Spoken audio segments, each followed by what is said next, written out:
Go Jackets. Hello all and welcome to Rec Talk. And like I say, the news just keeps on coming in with the way the portal works these days. So Zamari Walton, this kind of curious case of someone entering the portal in very surprising fashion on the last day, committed or announced his commitment to Ole Miss on Sunday. So that's January 22nd, 2023. And like I said, he entered the portal the last day of eligibility. This is someone who was a 4-year starter at cornerback for us. He has one more year of eligibility due to the COVID rules. This is, like I've said before, it makes it hard to track how much eligibility players have with players that played during those, was it 2 seasons? They are granted an extra year of eligibility because some teams didn't play a full schedule, yada, yada, yada.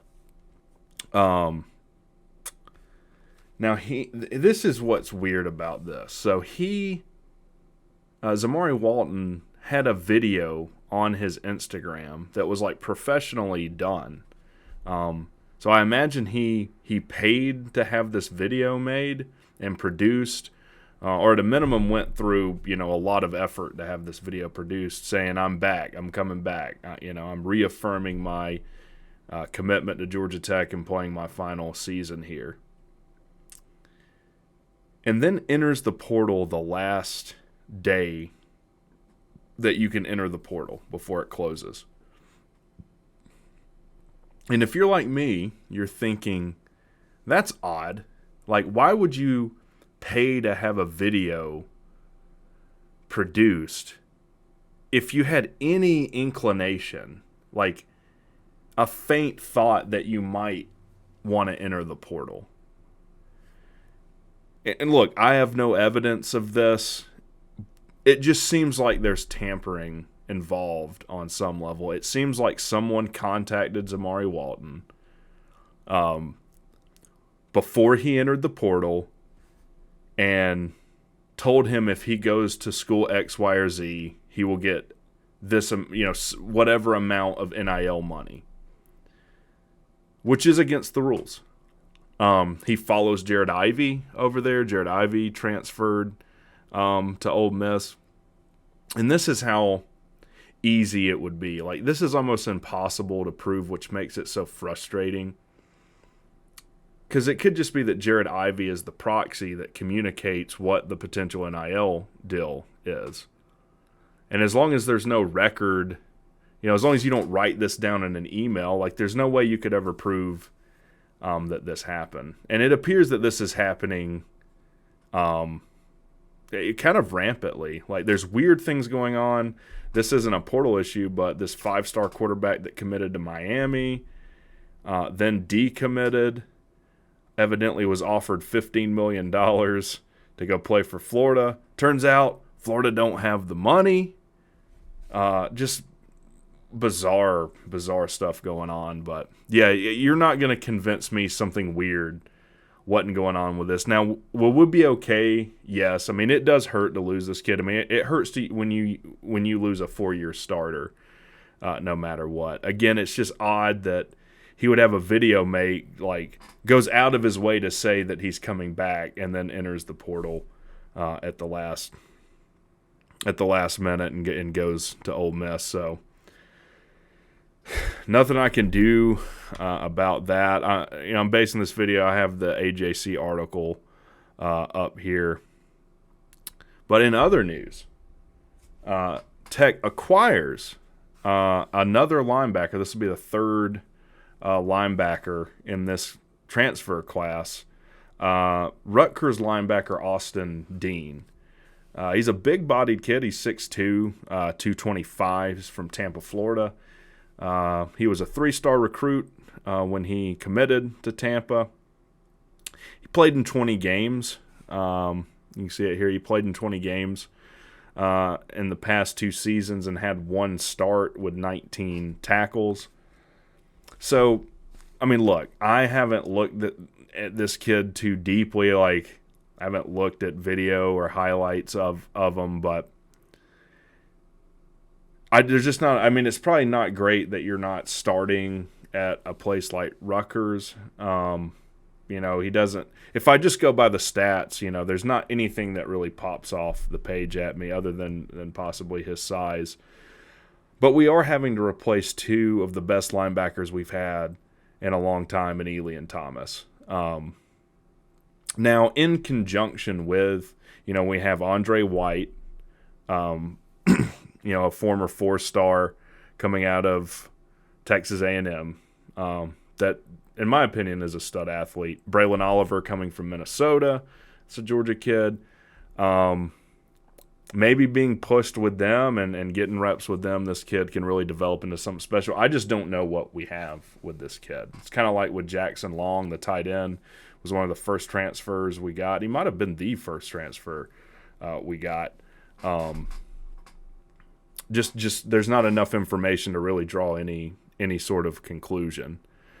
And also it says Monday defensive back Kenny Bennett went into the portal after one season with the Jackets. He was a transfer last year from Maryland. Now from what this article says, he would have to get since he's already transferred, he would have to get a hardship waiver or some kind of medical waiver, which also confuses me. Like, I can't make heads or beans of these transfer rules because, like, Tyson Pumachan transferred, but he transferred from Clemson, but he has a free year, so I don't know why.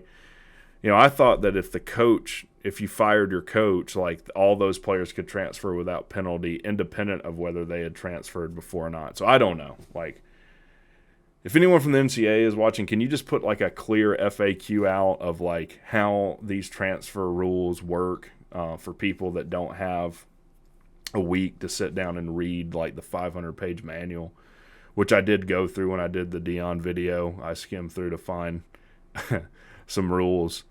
But, this is, as far as the transfer coming in, not much to write home about. And I am frustrated with Zamari Walton leaving. And this is like the thing you'll hear, especially from successful teams. You'll hear this from like Georgia fans, Alabama fans, Auburn, like mainly SEC fans, like even Ohio State. Well, everyone does it though. Like, here's the thing, like, everyone does it, so like it ain't a big deal. Well, then why do we have the rules? Like, if everyone just disregards the rules, like, just don't have the rules and you can do whatever you want. Like, the NCAA is like the most placeholder figurehead organization of all time. Like, there has to be some kind of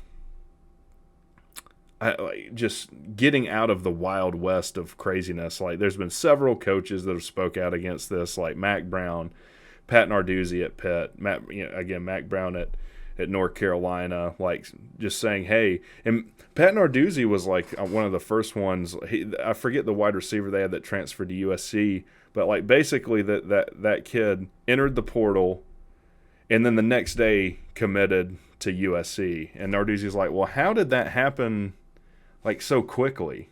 Like, if you're not allowed to contact these kids before they hit the portal, like, how can you really make a decision and process everything of where you're going with like a day turnaround? And kind of similar, like, it wasn't a day turnaround, it was like several days, but like Walton hits the last minute, pretty quickly decides he's going to Ole Miss. And the other thing is, we play them this year. I'm pretty sure that Sea-Dog and I are going to try to go to that game. So it'll be interesting. It'll be interesting. A lot of, Nate McCullum and Derek Allen transferred to UNC. I believe we do play North Carolina this year too. So we're going to play a lot of teams that these kids transfer to. So that'll be interesting. But can we just get some kind of clarity or enforcement? Can we just enforce the rules we have? Can we do that? Can we just enforce the rules that are in place? And if not, just throw them out the window and say there are no rules. That would at least be logically internally consistent. So, guys, I appreciate you watching the video.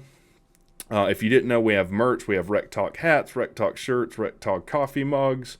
There's a link for that in the description. If you want to support the channel, we've got interviews coming up with current athletes. I just released a video where I signed the contract to interview Clayton Powell-Lee and Zach Pyron. And this Friday, I'm going to release the video with former ACC champion offensive lineman, Georgia Tech player, Joseph Gilbert. You're not going to miss that. You're not going to see that on any other channels. So I'll talk to you guys later.